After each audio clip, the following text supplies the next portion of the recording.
Bonjour à tous et à tous. Je suis Fabienne Brocaret, fondatrice de My Happy Job. Je vous souhaite la bienvenue dans ce troisième webinaire lancé à l'occasion de la sortie des livres My Happy Job aux éditions Vibert. Donc, on est ravis de l'enthousiasme autour de la collection de livres et lors de ces webinaires.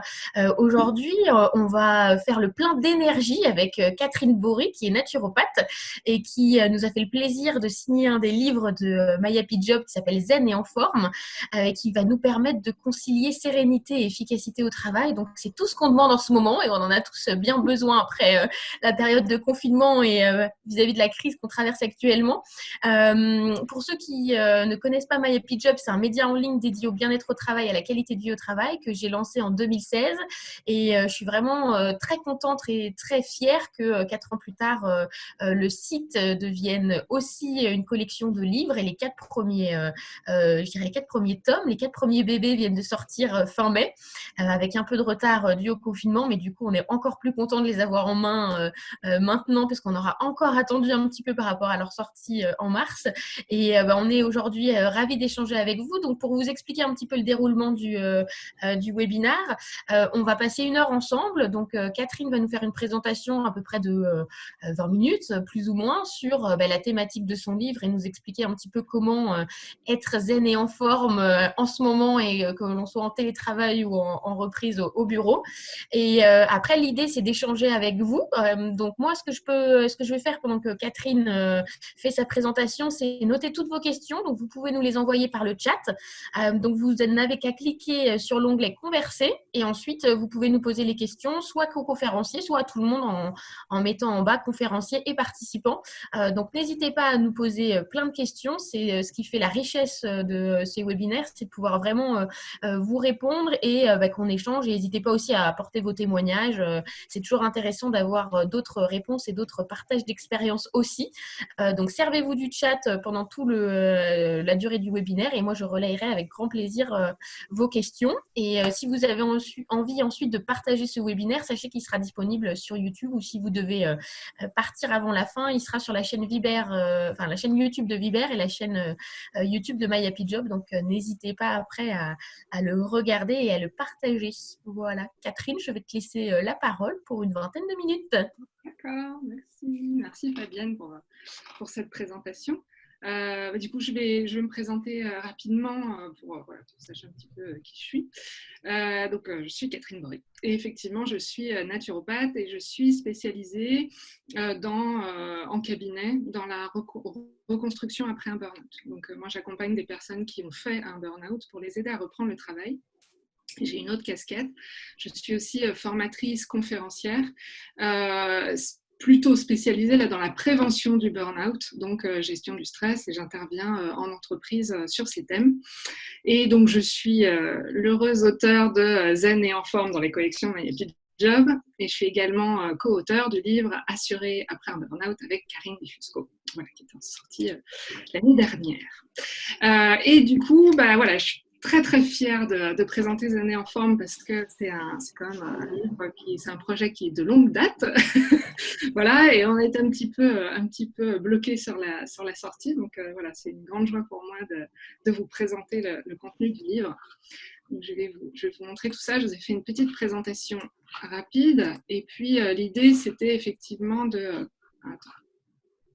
vous présenter quelques clés pour vous aider un peu dans cette période post-confinement, voilà, presque déconfiné, en tout cas déconfiné, mais zen et en forme. Voilà.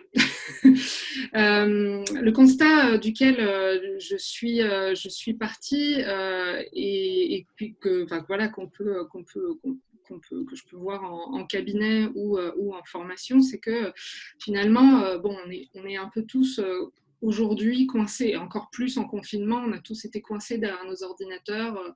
En termes en termes d'évolution, on en est à peu près là.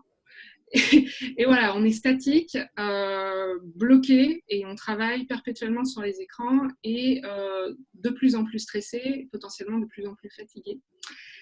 Et on oublie un petit peu d'où on vient, de toute cette chaîne finalement d'évolution qui date de plusieurs milliers d'années et qui nous a vu comme ça évoluer, et qui nous a, enfin, sur lequel on s'est construit sur des rythmes, sur un type d'alimentation, sur du mouvement, sur des habitudes de vie qui faisaient qu'on était en bonne santé. Et puis d'un coup, on s'est retrouvé statique, coincé sur nos chaises, derrière des ordinateurs, derrière des écrans. Et ça depuis, allez, une cinquantaine, écran depuis moins que ça, mais statique depuis une petite centaine d'années. Et finalement, c'est peut-être ça qui fait qu'aujourd'hui, on est peut-être plus stressé, moins en forme et moins serein. Et l'idée de ce livre, c'est vraiment de vous aider à retrouver votre écologie personnelle, à repartir en fait de ce bon sens d'hygiène de vie ou de ce bon sens de santé pour vous aider à retrouver de l'énergie et rentrer dans une spirale vertueuse, puisque si vous êtes en forme, vous serez plus productif et efficace. Si vous êtes plus productif et efficace, vous serez plus détendu et positif. Et si vous êtes plus détendu et positif, vous aurez une bonne énergie. Et du coup, vous serez plus productif. Et voilà, et de re-rentrer dans cette spirale dynamisante, énergisante, plutôt que ce qu'on peut voir de plus en plus dans le monde du travail, quand on n'est pas en forme et qu'on n'a pas la forme, enfin qu'on n'est pas en bonne santé, on fait des erreurs, on a des soucis, on a plus de tension, on a un mauvais sommeil, du coup on n'est pas en forme, du coup on est moins productif. Donc l'idée c'est, et peut-être en cette période post-confinement, de repartir, c'est peut-être le moment d'avoir des prises de conscience et de repartir sur le bon train, quoi, du bon pied, pour retrouver une bonne hygiène de vie, ou en tout cas un rythme juste ou une écologie qui nous ressemble, individuelle bien sûr, mais une écologie qui nous ressemble. Et c'est tout le but de ce livre, c'est de vous aider à reconstruire un petit peu ces piliers. Donc, comme toute la collection, c'est 10 séances d'auto-coaching, et les 10 séances traitent des thèmes suivants. Donc, l'alimentation, donc retrouver une alimentation de qualité qui va vous permettre, anti-stress et énergisante. Reprendre la main sur son horloge biologique, donc un gros point sur la chronobiologie. Reprendre la main sur son sommeil et avoir un sommeil de qualité, puisque c'est l'un des piliers sur la gestion du stress et de l'énergie. Réapprendre à respirer, parce que finalement, respirer, c'est pas uniquement se détendre. Respirer, ça peut être aussi énergisant. Ça peut aussi aider à la concentration. Ça peut aussi vous aider dans de multiples domaines de votre vie chaque jour. Réapprendre à faire des pauses. Et alors là, en confinement, ça serait bien de reprendre cette habitude. En tout cas, en confinement, je sais que les pauses, pour certains, ont été très compliquées à prendre. Et en déconfinement, c'est peut-être une bonne idée de prendre cette bonne habitude de faire des pauses et de ne pas travailler comme ça en continu. L'exercice physique, en tout cas l'activité physique, on en parlera plus tout à l'heure, le mouvement. Certains d'entre vous se sont mis au sport pendant le confinement, d'autres n'ont rien fait du tout pendant le confinement et se délectent aujourd'hui de reprendre une activité physique. Et on va en parler, c'est un des piliers de ce livre. Les bonnes postures sur le poste de travail, puisque si vous vous tenez mal sur votre poste de travail, si votre écran est mal calé, si votre chaise est mal calée, vous avez plus de douleur. Si vous avez plus de douleur, ça va augmenter la fatigue et le stress. Donc on fait un petit point dans ce livre. Apprendre à dire non. Apprendre à refuser. Et ça, c'est une des clés pour préserver son énergie. Qu'est-ce qui fait que je vais accepter certaines demandes, et quelles demandes je peux refuser pour me préserver et être plus efficace sur les sujets qui comptent. La sérendipité, ou l'art de moins contrôler, ne pas dire plus contrôler, ça va faire peur à tout le monde, mais moins contrôler et laisser venir les belles opportunités. Et puis lâcher prise. Alors c'est pareil, c'est un sujet en soi, le lâcher prise, mais je voulais faire un éclairage pour montrer à quel point parfois le lâcher prise nous permet de regagner en énergie, en sérénité. Voilà, donc ça c'est les points qui sont traités dans le livre. Et là, j'ai vraiment voulu, on s'en était parlé avec Fabienne et Caroline, mais faire un point sur cet après-confinement et vous donner des clés qui, dans le livre, pourraient vous aider en particulier là sur la période. Parce que finalement, durant cette période, avouons-le, pour ceux qui ont continué une activité professionnelle, vous étiez un petit peu Shiva quand même. C'est-à-dire qu'entre être super prof à la maison, entretenir votre domicile et faire votre travail, ça a pu être très compliqué. Et je sais que pour certains d'entre vous, le travail a été décalé dans le temps, c'est-à-dire que je connais certains qui, dans la salle, se levaient plus tôt avant les enfants pour travailler. Bon, ma personne.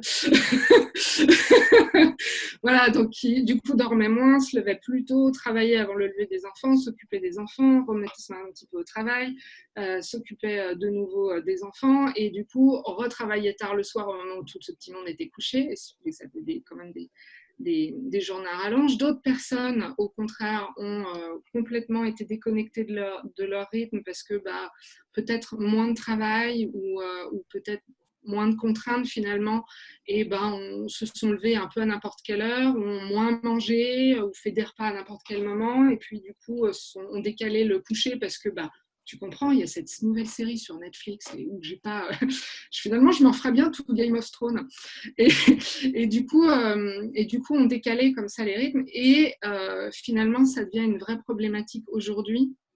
Là, en ce moment, de retrouver un rythme juste celui d'avant, ou en tout cas un rythme sur lequel on est productif, en forme et un peu calé comme ça, sans être dans l'errance. Ça, c'est des conversations que j'ai beaucoup et en cabinet et en entreprise en ce moment. Et finalement, c'est pas anormal que vous ayez besoin de retrouver ces rythmes, de caler vos rythmes, parce que votre corps est un métronome. C'est-à-dire qu'à certains moments de la journée, votre corps va aller produire certaines hormones pour vous faire monter en énergie. Donc là, je vous ai fait ce schéma est assez entre guillemets caricatural parce que on fonctionne tous différemment. Voilà, on n'est pas calé sur les mêmes heures. Mais grosso modo, on sait que généralement, on a une montée d'adrénaline et surtout de cortisol vers 5 heures du matin. Et puis, on est particulièrement productif vers 9-10 heures. Et puis, on a un petit coup de mou dans la matinée, souvent le moment où on se dit, je ferais bien un petit café. Voilà, donc l'énergie baisse un peu, on a une chute d'énergie vers 15 heures, ce moment où on se dit je ferais bien une petite sieste, et puis une remontée d'énergie où on est un peu plus productif vers 17-18 heures pour pouvoir redescendre tranquillement. Et c'est vrai que si vous décalez votre heure de coucher ou si vous décalez votre heure de réveil, cette horloge biologique finalement va essayer de s'adapter, et si vous ne tenez pas les mêmes horaires tout le temps, vous allez être un petit peu décalé, vous allez être finalement fatigué tout le temps. Donc l'idée, c'est d'essayer de recaler votre horloge pour que votre corps reprenne ses bonnes sécrétions d'hormones, en tout cas celles qui lui sont favorables pour que vous soyez plus productif et énergisé dans la journée.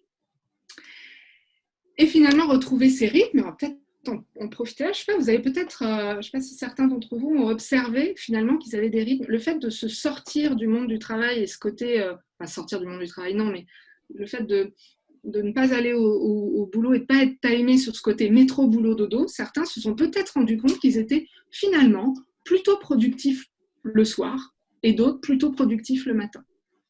Caler son horloge biologique, c'est ça, parce que finalement, quand vous devez toujours vous lever à 6 heures du matin, déposer les gosses à l'école, aller être à 8h30 au boulot, travailler, finir à 17h30 ou 18h pour aller chercher les enfants, etc. Si vous êtes du soir, vous êtes complètement contrarié parce que vous n'êtes pas productif, vous, le matin.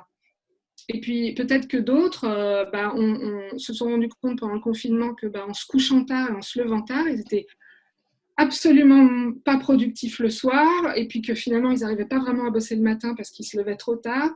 Et ça a peut-être mis en lumière ces modes de fonctionnement individuels qui sont les vôtres. Et c'est peut-être le moment de vous dire, OK, comment est-ce que je peux recaler mes rythmes pour être au bon moment pour moi, au bon timing pour moi, et comment est-ce que je peux caler mon travail, mes activités en fonction de ces rythmes biologiques. Ça, dans le livre, je vous donne un petit quiz, ou en tout cas des questionnaires ou des questions que vous pouvez vous poser pour savoir si vous êtes plutôt du matin ou du soir, si ce n'est pas intuitif pour vous. En tout cas, si vous n'en êtes pas forcément rendu compte là. Ou pour affirmer ce que vous avez, ce qu'on vient de se dire, ce que vous avez observé. Ensuite, ça va être l'horloge biologique, elle se cale sur deux choses. Elle se cale sur le temps de repas. Donc le fait de retrouver un rythme de repas, c'est-à-dire manger à heure fixe, ça va aussi recaler cette horloge biologique. Donc de retrouver une heure fixe ou en tout cas à peu près voilà, de repas. Et puis, ajuster son heure de réveil. Parce que c'est aussi le sommeil et du coup l'heure de réveil qui va conditionner un petit peu votre journée de travail. Et parlant de réveil, on va aussi parler de sommeil. Et ce sommeil, il a été assez mis à mal pendant cette période de confinement, je le sais. Ça a vraiment fait partie des plaintes sur ces dernières semaines, ces derniers mois. L'anxiété ou le manque de mouvement ou le manque de lumière ont pu générer des sommeils de moins bonne qualité, et puis aussi les rythmes de vie qu'on a pu avoir à effectivement nous décaler nos heures de coucher. Et puis, mine de rien, le manque de sommeil, ça a quand même plusieurs conséquences. On sait aujourd'hui que la moyenne de la population dort à peu près 6 heures, en tout cas moins de 7 heures. Et c'est vraiment... Enfin, je ne dirais pas que c'est dramatique, mais c'est vraiment questionnant sur l'état de santé et sur notre productivité. Parce que finalement, le manque de sommeil va amener de la prise de poids, en tout cas favorise la prise de poids, amène une faiblesse immunitaire, c'est pas le moment, nous donne une moins bonne mémoire, en tout cas baisse nos capacités cognitives, nous rend plus irritables, on a une moins de vigilance, donc une augmentation des risques d'accidents, ou sans parler d'accidents, d'erreurs dans ce qu'on fait, et une moins bonne résistance au stress. Donc on voit à quel point le sommeil va être capital en matière de gestion du stress et de gestion de l'énergie. Voilà, et pour être zen et en forme. Et finalement, j'ai identifié, mais il y en a beaucoup plus, et ça vous pourrez les trouver dans le livre, les facteurs qui vont faire qu'on va avoir un sommeil de moins bonne qualité, ou en tout cas c'est pas en qualité, en quantité. Ça va être le fait de traîner dans la télé le soir, on le fait tous un peu, je crois, non, pas lâcher une série, allez, encore un petit dernier.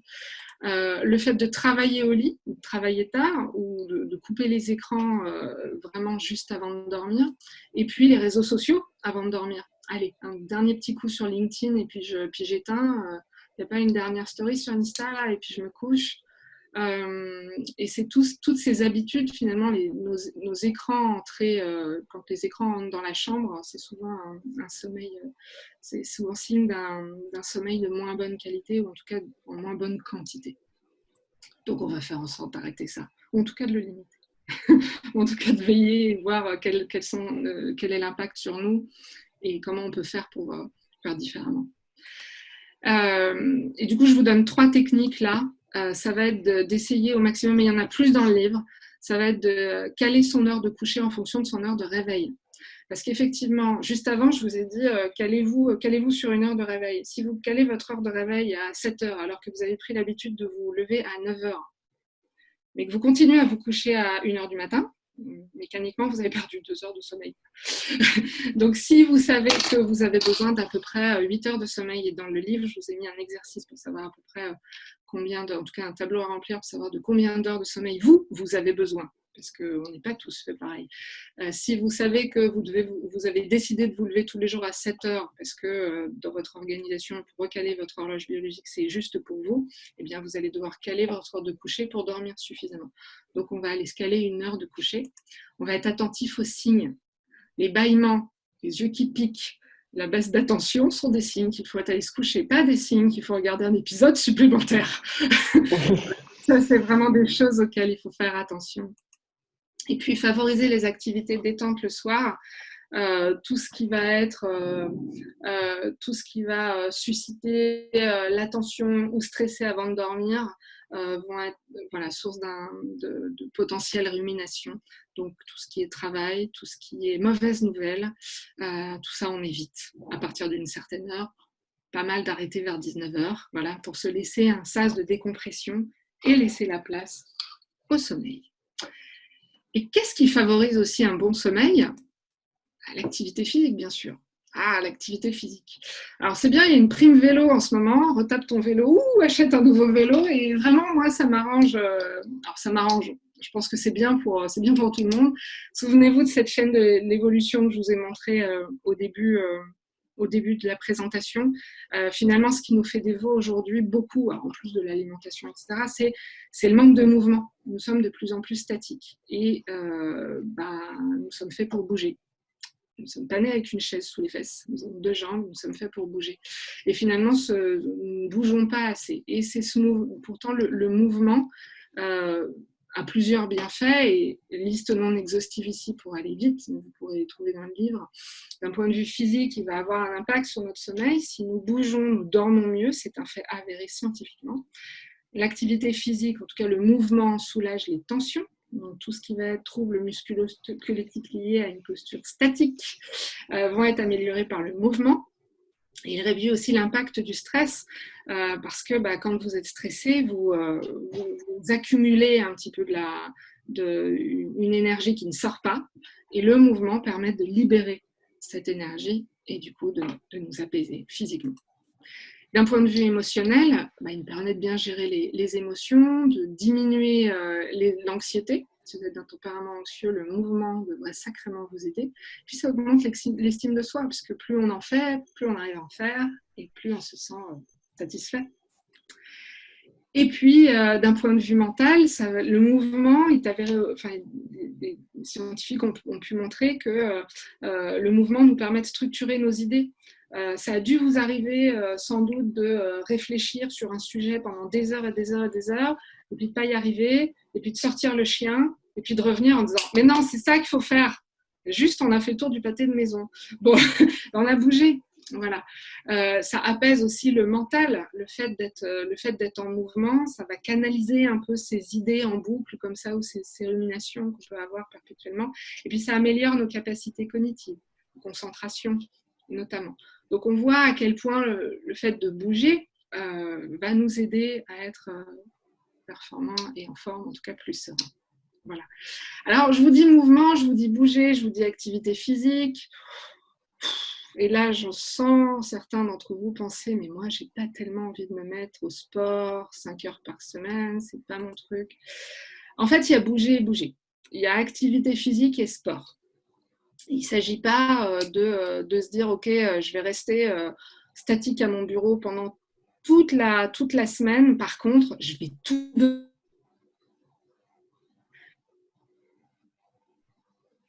Ah.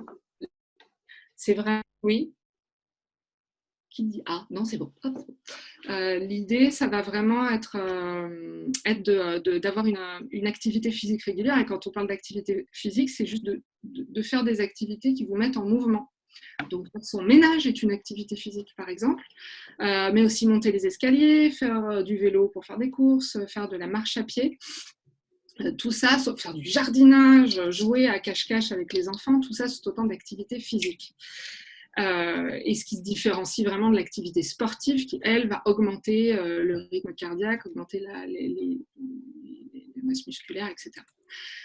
Donc, dans l'idéal, ça va être de faire au moins 20 minutes d'activité physique par jour, donc 20 minutes de marche au minimum, pour atteindre, en fait, l'idée, c'est d'atteindre environ 2h30 à 3h par semaine d'activité physique. Donc, on répartit par petits morceaux. Si on en fait plus, c'est bien, c'est un minimum, 20 minutes par jour. Et une activité, enfin vraiment une pratique sportive entre 1 heure et 3 heures dans la semaine, et donc répartie dans la semaine. Donc, on va faire, par exemple, 1 heure de yoga, 1 heure de course à pied ou 1 heure de vélo un petit peu intense, par exemple. Et puis 1 heure de pilates, ou si on n'a pas le temps de faire 3 heures, déjà 1 heure c'est bien. Voilà, le but c'est pas de se fixer un programme militaire si on sait qu'on ne va pas le tenir. Le but c'est de réussir à bouger vraiment au quotidien. Voilà. Donc on a vu là le fait par rapport à parmi les 10 thèmes abordés dans le livre, on a vu voilà, la chronobiologie, le sommeil et l'activité physique qui sont que 3 piliers parmi toutes les choses qu'on pourrait voir pour être zen et en forme. Et je voulais vous expliquer un petit peu la manière, alors pour ceux qui ne connaissent pas encore bien la collection, la manière dont tout ça est articulé. Donc à chaque chapitre, vous avez un carnet de bord qui vous permet de faire le point sur là où vous en êtes. Qu'est-ce que je fais aujourd'hui par rapport à la problématique de l'alimentation, par exemple, ou par rapport à la question de l'activité physique?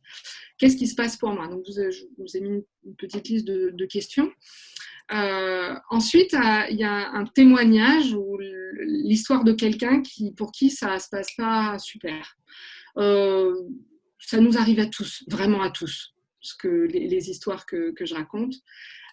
Ensuite, on fait un petit focus sur qu'est-ce qui est bien, qu'est-ce qui pourrait être amélioré, pourquoi est-ce que ça se passe comme ça pour cette personne. Ça permet d'avoir un petit éclairage. Et ensuite, vous avez des pages de coaching. Donc là, vous allez apprendre plein de trucs. Enfin, j'espère. Voilà, on a veillé vraiment à ce que le contenu soit accessible, simple à lire, avec du pratico-pratique. L'idée, c'est que vous puissiez mettre vraiment en place au quotidien facilement. Que ce ne soit pas juste de la théorie, que ce soit réalisable pour vous, avec plein d'idées. Et puis, un carnet de bord qui vous permet de passer à l'action et des petits engagements pour vous-même, voilà, qui vont faire que vous allez pouvoir mettre en place du changement. Voilà pour le livre. Et voilà pour moi. Si vous voulez en savoir plus ou me contacter, vous avez mes coordonnées ici. Voilà.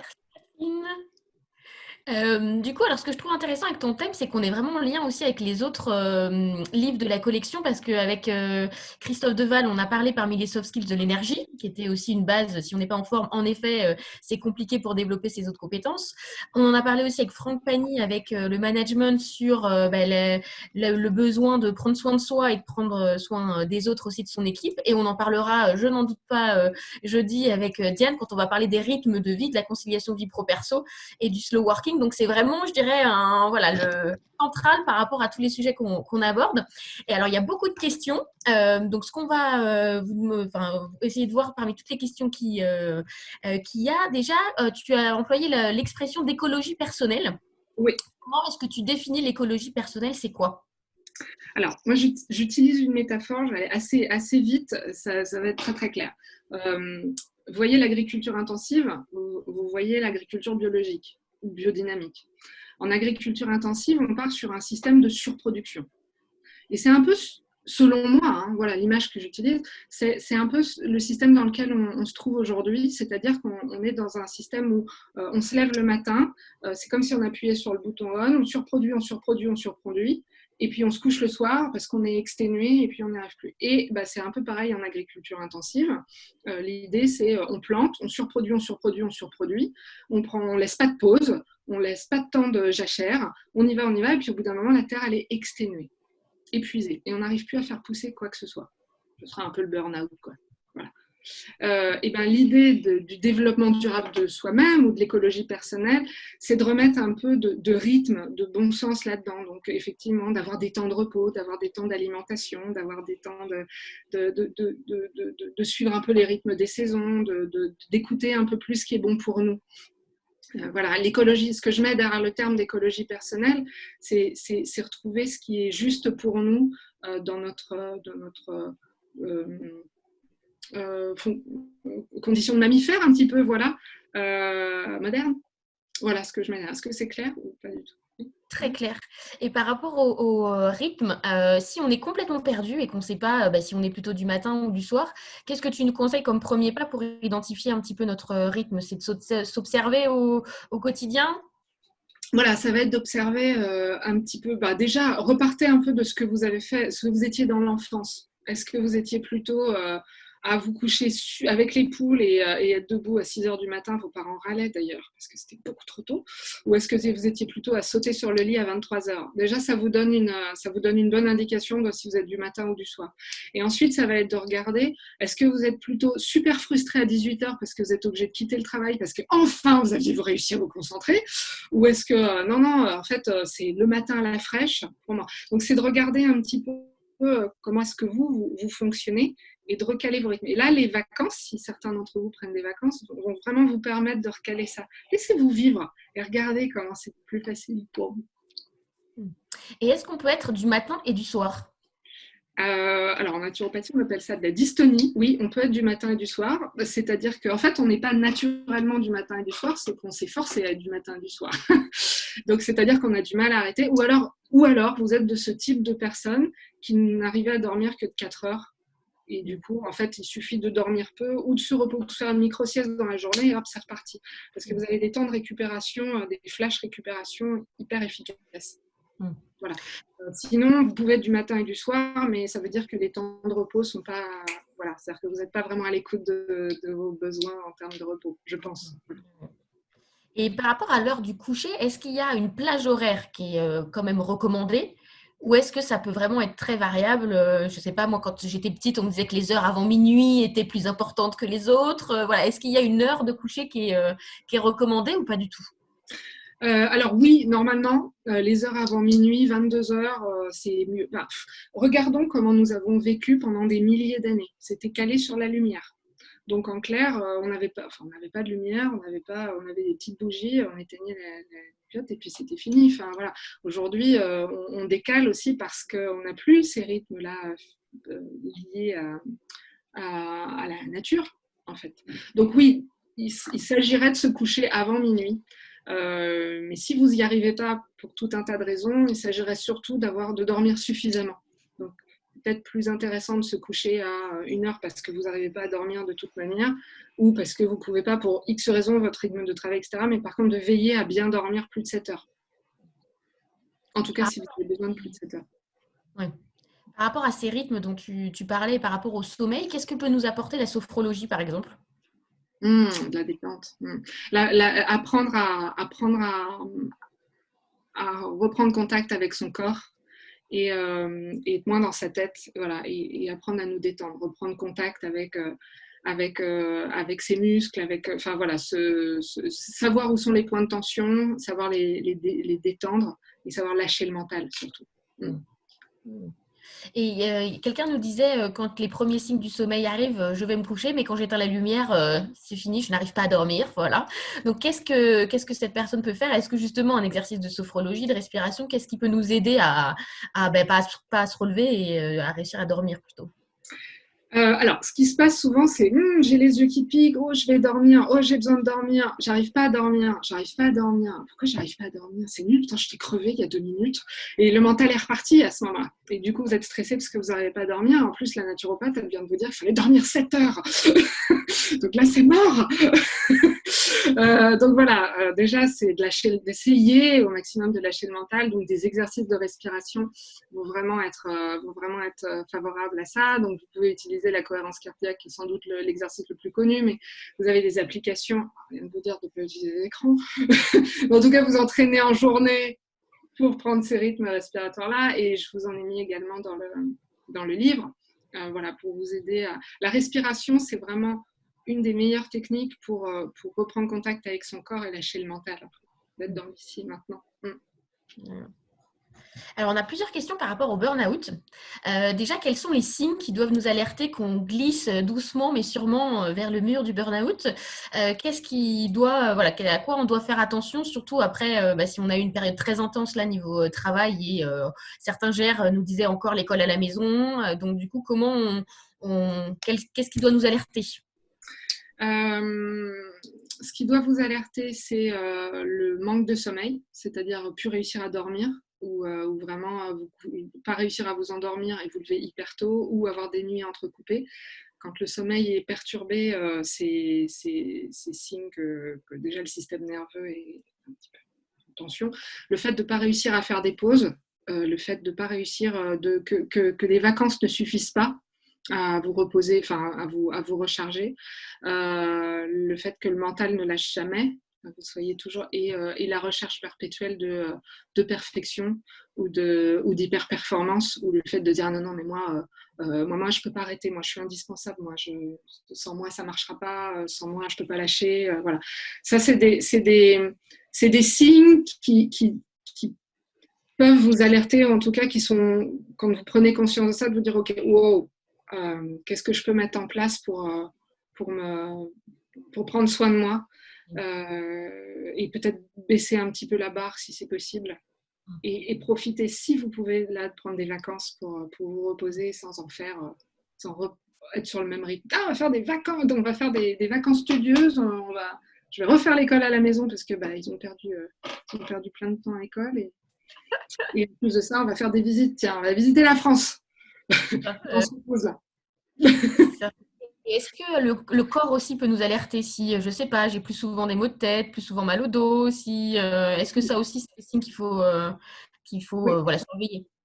Augmentation des maux de tête, augmentation des troubles musculo-squelettiques, l'impression d'être courbattu tout le temps, l'impression de se lever fatigué, se lever exténué, avoir l'impression de ne pas dormir en fait. La liste à l'après-vert, on a quand même pas mal. C'est les troubles cutanés, plus d'eczéma, de psau, une chute du système immunitaire. Voilà, malade tout le temps, choper tout ce qui passe. Oui, oui. Et là, on parlait des signes pour soi. Quand on a quelqu'un dans son équipe où on se rend compte que la personne, clairement, est fatiguée, fait des erreurs, mais pour autant ne veut pas s'arrêter et continue à vouloir travailler autant, qu'est-ce qu'on peut essayer de faire pour essayer de l'aiguiller sans non plus être, je dirais, dans la contrainte? Ce qui est difficile, en fait, vous avez plusieurs étapes dans le burn-out. Il y a le stress chronique intense, d'accord? Donc, plus j'y vais, en fait. Et au bout d'un moment, il y a ce qu'on appelle la phase de burn-in. Donc, c'est un peu comme si vous étiez pris dans un train à grande vitesse. Vous n'arrivez pas à arrêter. Donc, le mur, voilà, il approche. Et c'est souvent ce moment-là où les proches commencent à dire ça se passe pas très, très bien. Et la difficulté, ça va être de dire, cette personne peut ne pas entendre, c'est-à-dire de dire non, mais moi, parce qu'elle est dans le déni de sa situation et qu'elle est un peu dans cette espèce, entre guillemets, de syndrome de toute puissance, en disant mais moi je suis pas faible, moi je vais y arriver, moi je vais tenir, d'ailleurs les autres ils y arrivent, pourquoi pas moi, donc vous allez dire t'es fatigué, tu devrais t'arrêter, et là c'est ah non, l'arrêt surtout pas, non, je gère, non mais je finis ce que j'ai à faire, après je me reposerai, et puis en fait ça s'arrête jamais. Donc l'idée c'est d'être de peut-être écouter cette personne plus. Peut-être que si vous lui répétez sans cesse faut que tu t'arrêtes, prends du temps pour toi, il est possible que ça la crispe encore davantage, parce que ça lui ramène une image de personne faible, donc des fois c'est contre-productif. Mais d'alerter, je m'inquiète pour toi, je me rends compte que tu travailles beaucoup, est-ce que je peux t'aider, qu'est-ce que tu pourrais faire pour prendre un peu plus soin de toi, lui être bienveillant envers elle, lui faire un café, enfin non pas de café, pas faire un petit thé, être attentif en fait, et peut-être lui parler à des moments où c'est pas le rush. Il n'y a pas pire pour une personne qui est en burn-in que de lui dire t'es hyper stressé, il faut que tu te détendes, hein. Prends un week-end, parce que là le message passera pas. Mais à des moments où vous êtes dans la bienveillance, dans la douceur envers elle, là le message passera peut-être mieux, et dire voilà, je m'inquiète pour toi, qu'est-ce que tu pourrais faire pour prendre un peu plus soin de toi. Voilà. Le message passe en douceur. Souvent, plus on répète, plus l'entourage répète, au bout d'un moment, ça finit par passer. Hein. Voilà. Et on a le témoignage de Nadège qui, elle, revient vers Burnout et reprend le travail là. Quels seraient tes conseils quand après un long arrêt, quels seraient tes conseils pour reprendre et pas retomber dans le même schéma? Nadège, l'idée, ça va vraiment être de faire un peu le point sur les. Enfin, j'imagine que Nadège, vous l'avez fait, mais de faire le point sur vos apprentissages. Qu'est-ce que vous avez appris de ce burn-out? Qu'est-ce que vous avez appris de vous durant ce burn-out? Et qu'est-ce qui, selon vous, vous a fait craquer? Et quels sont les points sur lesquels vous ne pouvez pas déroger pour être en forme, vous? C'est-à-dire, quelles vont être vos limites, quels vont être vos signaux d'alerte pour ne pas rechuter? Je ne sais pas, moi, par exemple, si c'est le travail dans l'urgence qui vous a fait craquer, de vous dire, OK, à quel moment, dans quelle situation d'urgence je ne veux plus me mettre pour ne pas me retrouver dans cette même situation. Alors, la bonne nouvelle, c'est que le corps a une super intelligence, c'est qu'il vous fera chanter avant. C'est-à-dire que le moindre signal d'urgence, c'est ah non, c'est pas moi, donc ça bloquera. Voilà. Ce qui est plutôt une bonne nouvelle, c'est qu'il y a des signaux comme ça qui vont se mettre en place, mais ça va être aussi qu'est-ce que vous avez appris durant votre burn-out du ressourcement, de ce qui vous fait du bien. Donc, veillez à votre sommeil, veillez à faire des pauses, veillez à vous faire plaisir au quotidien. Veillez à vos rythmes, ayez des petits rituels qui vont vous recharger comme ça. De penser recharge, de penser ressources, plutôt que de repenser productivité. Très bien. Beaucoup de participants et participantes sont encore en télétravail avec les enfants à la maison, donc pas de grosse différence par rapport au confinement plutôt. Quels seraient tes conseils pour réussir à avoir le sas de décompression entre vie pro, vie perso? Qu'est-ce qu'on peut mettre en place pour pas enchaîner non-stop toute la journée? Alors, le fait de couper en fait, la difficulté du télétravail, c'est que pour beaucoup d'entre nous, finalement, le bureau, ça devient la table de la cuisine. Et il n'y a pas de lieu d'isolement finalement. Et du coup, le bureau restant sur la table de la cuisine quand on mange sur la table de à manger, en fait à 22 ou à 20h, 21h, je suis en train de me reposer, mais je regarde mon ordinateur parce qu'il est sur la table de la cuisine. Et du coup, je reprends ce boulot. Donc l'idée, ça va être de couper à un moment, de se dire voilà, 19h, c'est terminé. Basta. On se fixe 1 heure, on arrête, tout le monde arrête, on éteint les ordinateurs, on éteint les téléphones, stop. Et d'avoir ces moments de coupure, comme ça, où on range toutes ses affaires, où on ne voit plus, un peu comme quand on part du boulot. Voilà, on ferme la porte. Et d'essayer vraiment de caler ces temps-là, à partir de telle heure, c'est repos, c'est détente, c'est cocooning. Je me mets dans un petit sas comme ça, familial, bon pour nous. Et puis ça peut être de s'isoler, soit je me prends une douche, pour couper. Donc, j'ai pas de baignoire, je prends une douche, ça va être 5 minutes où je profite de l'eau chaude sur mon corps, où, voilà, je me reconnecte à moi, je me fais un masque, ils soyons fous. Mais en tout cas, d'avoir des temps pour soi et d'être dans la conscience de ce temps pour soi. Voilà, que c'est ce moment que vous allez utiliser pour vous régénérer, écouter de la musique, sentir une huile essentielle, voilà, de prendre pleinement conscience que ce temps vous fait du bien. Et ça plusieurs fois dans la journée. Et est-ce que pour prendre soin de soi, une des clés, c'est les rituels? Est-ce que c'est important d'avoir des rituels au quotidien? Alors, tout à fait. D'ailleurs, pendant le confinement, ça a été vraiment recommandé par les psychologues et les psychiatres. C'était ce qui allait nous faire tenir, c'était les rituels. Et c'est vrai. Parce que ces rituels, c'est pareil. Si on reprend l'évolution de l'humanité, on a toujours été rythmé par des rituels, des rythmes religieux, mais aussi les rythmes des saisons, mais aussi les rythmes circadiens. Du coup, oui, les petits rituels vont nous permettre d'avoir de se caler sur un rythme qui nous permet d'avancer. Si je sais qu'à 11h, je me fais toujours cette petite pause avec ma collègue ou cette petite pause thé-chocolat, ça me permet de tenir de 9 à 10 où je suis productive, je me fais ma petite pause, ça va me faire du bien, et puis pouf, je repars. Ça rythme, ça séquence. Voilà. Et quelle différence tu fais entre les rituels qu'on voit de manière positive et la routine qu'on voit peut-être un peu de manière plus négative quand la routine s'installe? Qu'est-ce que tu fais la différence, quelle différence entre rituel et routine? Le rituel, c'est une vision toute personnelle. Hein. Le rituel, il est dans le bon pour soi. La routine, c'est le moment où vous ne faites plus vraiment du bien, en fait. C'est le pilotage automatique aussi, la routine. Voilà. Donc, si certaines personnes, c'est hyper rassurant d'être toujours à la même heure, d'être toujours sur le même rythme, etc. Et puis pour d'autres, c'est « Ah ben non, tu vas pas me faire ça toujours tout le temps comme ça, je vais mourir. » Donc voilà, c'est peut-être un rituel. Mon rituel, c'est de manger un carré de chocolat, mais à n'importe quel moment de la journée. Et mon rituel, c'est le carré de chocolat, parce que là, je me fais kiffer. Mais pour d'autres, ça va être non. Mon rituel, c'est carré de chocolat à 10h. Parce que sans le carré de chocolat à 10h, ça va pas. Voilà, c'est comment on se fait plaisir, le rituel, je crois. C'est ça, il y a un côté plaisir et routine peut-être un peu plus routinier ou contraint, mais trop boulot dodo, quoi. C'est ça, exactement, ouais. Il y a d'autres questions par rapport au sommeil. Est-ce que les tisanes pour mieux dormir, nuit tranquille et compagnie, est-ce que ça peut avoir un vrai impact? Est-ce que ça peut nous aider?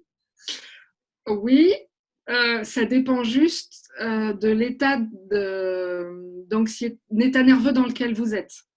C'est-à-dire que si vous êtes un insomniaque chronique, oui, vous pouvez prendre des tisanes, c'est pas ça qui vous fera dormir. Si vous dormez toujours très bien, mais que vous avez du mal à vous détendre le soir, ouais, la tisane va vraiment vous aider à vous détendre. En fait, c'est la concentration de la plante en fait, qui va nous aider, qui va avoir un effet relaxant, apaisant, somnifère, mais en tout cas qui va nous aider à dormir. La tisane en tant que telle, souvent pas assez concentrée. Non, ça dépend des plantes que vous prenez, cela dit. Mais voilà, ça dépend un peu de votre système nerveux et de l'état nerveux dans lequel vous êtes à ce moment-là. Et quand on parlait des petits dormeurs tout à l'heure, quand on est à l'inverse un gros dormeur, quels seraient tes conseils pour s'organiser dans la semaine? Parce que c'est pas forcément évident de pouvoir concilier travail et, je dirais, nuit conséquente. On se couche plus tôt. Désolée. Alors, les spécialistes du sommeil déconseillent vraiment de dormir peu la semaine et de rattraper la dette le week-end. Ça, c'est lu dans plusieurs études, c'est que finalement, vous décalez votre horloge biologique. Si vous faites des grosses cures de sommeil le week-end et que vous êtes en dette la semaine, finalement, à la fin du week-end, vous arrivez plus, vous avez, je sais pas, vous êtes levé dimanche à midi, que vous avez fait la grasse mat, mais du coup, vous n'arrivez pas à vous coucher tôt. Du coup, vous vous couchez tard, vous devez vous lever plus tôt, vous avez une dette et en fait, vous enchaînez les dettes. Pour les spécialistes du sommeil, l'idée, c'est de vraiment dormir à peu près le même temps de sommeil tout le temps. Et du coup, si vous êtes un gros dormeur, faut se coucher plus tôt. Et si vous n'arrivez pas à vous coucher tôt exceptionnellement, de faire des siestes dans la journée. Micro-sieste, relaxation, voilà, pour récupérer. 15-20 minutes maximum, la micro-sieste? Voilà, alors ça dépend des physiologies, ça dépend des gens, ça dépend. Il y a des personnes, 15 minutes, ils arrivent à tomber dans le sommeil paradoxal, l'état sophronique, là, et puis de remonter, ça marche. Et d'autres personnes tardent à tomber là, dans la relaxation et du coup n'arrivent pas à... Ça, 15 minutes, c'est trop court.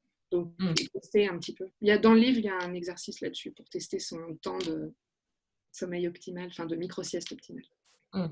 Et est-ce que la luminothérapie peut aussi avoir des vertus? Est-ce que c'est efficace? Et qu'est-ce que tu recommandes comme temps d'exposition? Enfin, comment on s'en sert concrètement? Alors oui, super efficace parce qu'en fait, les troubles du sommeil peuvent être liés à un manque de lumière. Nous avons besoin de la lumière du jour parce que nous sommes censés vivre en extérieur. Souvenez-vous. Mammifères, tout ça. Donc, nous sommes censés vivre en extérieur et nous manquons de lumière derrière nos écrans, à côté de nos fenêtres, voire loin de nos fenêtres. Donc, la luminothérapie va apporter un taux de lumière suffisant pour recharger en fait en sérotonine, notre cerveau en sérotonine, qui sera synthétisée en mélatonine, qui nous aidera à dormir. Donc, pour certaines personnes, ça marche très très bien. Et l'exposition dépend du nombre de lux. Donc voilà, on est à peu près sur 20 minutes d'exposition sur lumière à 10 000 lux, me semble-t-il. C'est pareil, on en parle dans le livre de l'immunothérapie. Très bien.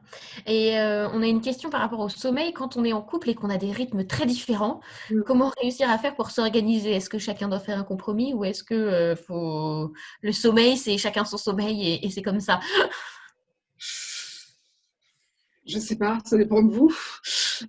S'il y a du compromis, c'est cool. Et puis s'il n'y a pas de compromis possible, parce qu'il n'y a pas pire que monsieur qui se couche avec les poules et qui se met à ronfler quand vous êtes plutôt tard et que je n'arrive pas à dormir. Je sais pas, je ne prendrai pas. Non, je ne sais pas trop. L'idée, je ne sais pas, ça dépend vraiment de votre couple, mais l'idée, c'est de trouver le rythme qui vous convient à tous les deux et pouvoir vous recharger, faire de vos nuits vraiment un outil de récupération. Ouais, c'est Voilà. évident à trouver. Des fois, voilà, quand on est pas sur le même rythme, ça peut être un peu compliqué. Ouais. Et par rapport cette fois au burn-out, on nous demande Fanny nous demande est-ce que le fait de ne plus avoir envie, de ne plus être motivé par le travail, est-ce que ça peut être signe d'un burn-out ou d'une grosse fatigue, le fait de ne plus arriver à avancer? Ça peut associer à d'autres signes, mais ça peut être aussi ce qu'on appelle le bore-out, c'est-à-dire ça n'a pas de sens, j'en peux plus, de toute façon je fais rien, je m'ennuie. Ça peut être des signes d'épuisement associés à d'autres signes physiologiques. Pas que ça. Comme la chute du cortisol, etc. En tout cas, ça peut être un signe qu'il y a une baisse de motivation et une grosse fatigue psychique. Donc, il y a peut-être effectivement un petit truc à remettre, à recaler. D'accord. Je ne peux pas dire que c'est un burn-out ou pas, quoi. Oui, voilà, ça dépend d'autres facteurs, il n'y a pas que ça. Oui, tout à fait. Certaines personnes vont être en burn-out, mais hyper motivées et dire ah, moi je lâche pas. Voilà. Donc, ça dépend des signes qui vont avec. Oui, qu'est-ce qu'il y a d'autre? Et par rapport à l'apnée du sommeil, est-ce que les causes sont purement, je dirais, physiologiques ou est-ce que on nous donnait la métaphore de si je suis sous l'eau au bureau, est-ce que ça peut se transférer la nuit par l'apnée du sommeil? Ça peut. En fait, notre respiration est vraiment liée à notre système nerveux.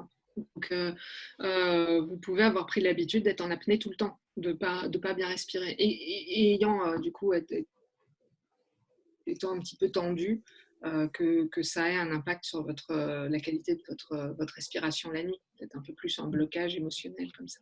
Ça peut, mais pas que. Donc s'il y a de l'apnée du sommeil, faut vraiment aller consulter pour le coup. Oui, c'est très important ça. Oui, Oui, c'est un des, oui. une des. Quelle que soit la cause, c'est-à-dire, vous pouvez avoir une cause physiologique et il peut y avoir une cause nerveuse, enfin psychique, en tout cas liée au stress, mais dans les deux cas, on ne reste pas comme ça. Ouais, Voilà. pas les coups. Ouais. Oui. Et est-ce que le burn-out est nécessairement lié à un trop-plein de travail? Ben non, ça peut être un sous-plein de travail, ça peut être un manque de travail, ce qu'on appellera plutôt le burn-out. Des personnes qui sont en épuisement professionnel parce qu'elles ne font rien. Oui. Et puis, ça peut aussi, le burn-out, alors quand on parle de burn-out, on parle d'épuisement professionnel, mais ça peut être un trop-plein de plein de choses dans la vie. Hein. Ça peut être un trop-plein au travail, en plus de problèmes personnels, en plus de trop de choses. Oui, on a beaucoup parlé de la charge mentale, du burn-out parental, et je dirais encore plus cette année, après voilà, la confusion entre vie pro, vie perso qu'on vient de vivre. Je pense qu'en effet, il y a plusieurs facteurs qui peuvent rentrer en compte. Ouais. Donc, le terme burn-out est vraiment lié à de l'épuisement professionnel. Mais donc, on peut aussi avoir un épuisement global. Voilà. On a une nouvelle question par rapport à l'apnée du sommeil. Quels sont les signes? Comment savoir qu'on en fait? Vous levez fatigué le matin, vous prenez du poids, vous vous réveillez, vous avez mal à la tête, vous vous réveillez à des moments dans la nuit, d'un coup, vous ne savez pas trop pourquoi. Voilà, ça peut être des signes. Et quels seraient selon toi les arguments à donner en entreprise pour que certains managers ou notre hiérarchie ou les RH prennent conscience que l'équilibre vie pro, vie perso est important et c'est pas quelque chose d'anecdotique sur le bureau? Déjà, s'inscrire à newsletter My Happy Job, comment faire comprendre aux managers que l'équilibre vie pro, vie perso, c'est important? Ça dépend un peu du manager. Il y a une histoire de bon sens là-dedans, c'est que la surproduction, nous ne sommes pas nous ne sommes pas des machines. C'est-à-dire qu'on ne peut pas considérer qu'on appuie sur un bouton, allez, j'appuie sur un bouton, je suis productif, et puis quand c'est l'heure de pointer, hop, j'éteins, et puis en fait, c'est terminé. Non, ça ne fonctionne pas comme ça. Qu'il y a des moments de récupération, qu'on est plus productif. Et voilà. La prise de conscience du télétravail, c'est-à-dire que pendant des mois, pendant 2 mois, des managers qui étaient réfractaires au télétravail se sont rendus compte que finalement, on pouvait faire avancer des choses en télétravail. C'est pas magique, ça? On était obligé d'être confiné pour se rendre compte que ça marchait. Et ben c'est pareil, peut-être d'expérimenter le fait de faire des pauses et de regarder la productivité. Est-ce que parce que je fais des pauses, je suis plus productif ou moins productif? Peut-être que si je fais des pauses, je ferai moins d'erreurs. Peut-être que si je fais des pauses, je serai moins fatiguée, donc plus efficace. Peut-être que je serai plus pertinent. Voilà, c'est peut-être de s'appuyer un peu sur les études scientifiques qui ont été faites et des livres notamment sur la performance, sur les performances cognitives. Il y en a plein qui démontrent que justement le mouvement, les pauses, tout ça, ça aide à la productivité. Oui, tout à fait. Et vous pouvez aussi aller voir tout ce qui est, alors là c'est plutôt pour convaincre les RH, mais toutes les études qui montrent que, notamment chez les jeunes générations, mais pas que, la conciliation vie pro-perso est aujourd'hui un facteur, un levier de bien-être au travail et du coup je dirais pour attirer les talents et les retenir, c'est pas du tout quelque chose d'anecdotique quand on regarde vraiment ce à quoi les gens font attention. Il y a la qualité des relations au travail et l'équilibre vie pro-vie perso arrive très vite. Il n'y a pas que le salaire est bien évidemment important, mais je dirais que ce qu'on nous propose maintenant au-delà comme travail et la manière de travailler va compter énormément aujourd'hui de plus en plus et les entreprises s'en rendent compte avec le turnover, avec les arrêts maladie. Donc après, il y a des choses qui nous dépassent individuellement mais qui doivent être, je dirais, comprises au niveau de l'entreprise dans sa globalité. Oui, tout à fait. On nous redemande, alors tout à l'heure on a répondu si on avait quelqu'un dans notre équipe qui allait vers le burn-out. Plus globalement, quand on a un proche qui est proche du burn-out, qu'est-ce qu'on peut faire pour l'aider à part on a parlé de l'écoute, de l'échange. Est-ce que on peut aussi lui recommander d'échanger avec un tiers? Enfin, qu'est-ce qu'on peut faire pour l'aider concrètement? On peut lui donner des ressources à lire, on peut lui conseiller d'aller faire un petit tour chez son médecin ou chez un sophrologue ou quelqu'un pour l'aider à se ressourcer. Voilà. Souvent, c'est les thérapeutes qui peuvent aussi faire prendre conscience parce que souvent c'est les tiers, c'est-à-dire ceux qui sont pas proches et qui sont pas du boulot, etc., qui vont aller, vous me connaissez pas et vous avez compris que là j'étais en épuisement, ah ouais. Et puis en plus vous êtes plusieurs à me le dire, ah, peut-être que j'entende là. Donc peut-être de conseiller de consulter, voilà, de libérer, si c'est votre conjoint, de lui libérer une heure en disant, bah tiens, prends du temps pour aller voir la sophrologue, prends du temps pour aller voir, voilà, je m'arrange pour que toi, t'aies ce temps-là. Non, mais j'ai les courses à faire. Non, non, non, on s'en occupe. Voilà, de lui offrir des moments comme ça où elle peut aller échanger à l'extérieur. Et est-ce que échanger avec des personnes qui sont passées par un burn-out, ça peut être une bonne idée ou Alors, ça peut. Quand on n'est pas encore dans le burn-in et qu'on est dans le haut, je me demande si, ouais, dans ce cas, c'est on coche les. Ouais, moi c'est pareil, donc voilà. Encore faut-il que cette personne ait envie de l'entendre. Oui. Très bien. On nous demande aussi, Fanny nous demande, est-ce que les compléments, les vitamines, les huiles essentielles, la phytothérapie, est-ce que c'est réellement efficace? Qu'est-ce que tu... C'est efficace, ça dépend des dosages, ça dépend des molécules et ça dépend si on tape juste ou pas. Et ça dépend de là où. Enfin, c'est vraiment individualisé. Donc, certaines personnes vont pas être du tout, par exemple, sur certaines plantes réactives à certaines plantes, par contre, parce qu'on n'a pas tapé juste, parce que c'était pas la bonne. Et puis, pareil c'est pareil. On t'entend un peu moins bien. Des fois, c'est pareil sur les compléments alimentaires. Certains compléments alimentaires vont pas avoir soit le bon dosage, soit la bonne molécule et du coup seront moins efficaces. Mais bon, entre nous, il n'y a pas nécessairement besoin de compléments alimentaires quand on a un sommeil de qualité, quand on a une alimentation de qualité. Enfin, déjà, c'est l'hygiène de vie avant de. C'est la base, et après, avant de penser compléments alimentaires, on revoit tout ça. Cherry on the cake pour aller hop, on se redonne un petit coup. Mais déjà, on fait la base. C'est important. Oui. Et on va devoir conclure. Moi, j'aurais juste une dernière question. Quel défi tu nous lancerais? Parce que pour une fois, on fait un webinaire le matin, donc on a toute la journée devant nous.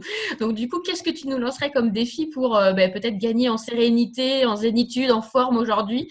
Qu'est-ce qu'on pourrait faire d'ici la fin de journée de travail en pensant à toi aujourd'hui? On va déjà penser. Non, aujourd'hui, vous allez faire des pauses. Et des pauses kiff. Voilà. Au moins 3 pauses kiff. Des moments pour vous. Alors, ça peut être avec les autres, mais des moments où vous dites, tu sais quoi là, je coupe, et puis je me fais un bon thé, et voilà, avec, vous aurez compris que j'aime le chocolat, avec des amandes, du chocolat, que sais-je, ou là, ce soir, vous prenez une bonne douche chaude, réconfortante, voilà, vous kiffez au moins 3 fois dans la journée, des petits moments courts pour vous ressourcer. Voilà. Donc, pas forcément des longues pauses, mais en tout cas, on se fait plaisir le temps d'une pause. Exactement, ouais. Eh ben, parfait. Eh ben, merci à tous et à toutes pour votre enthousiasme et les nombreuses questions. C'était encore une fois super. Merci à toi, Catherine. Et puis, je rappelle ton livre Zen et en forme aux éditions Vibert. Et je vous donne rendez-vous pour ceux et celles que ça intéresse jeudi pour le dernier webinaire avec Diane Ballona-Roland. Et on parlera slow working, comment réussir à ralentir dans nos rythmes de vie effrénés. Je te souhaite une bonne journée et bonne journée à tous. Merci beaucoup. Merci.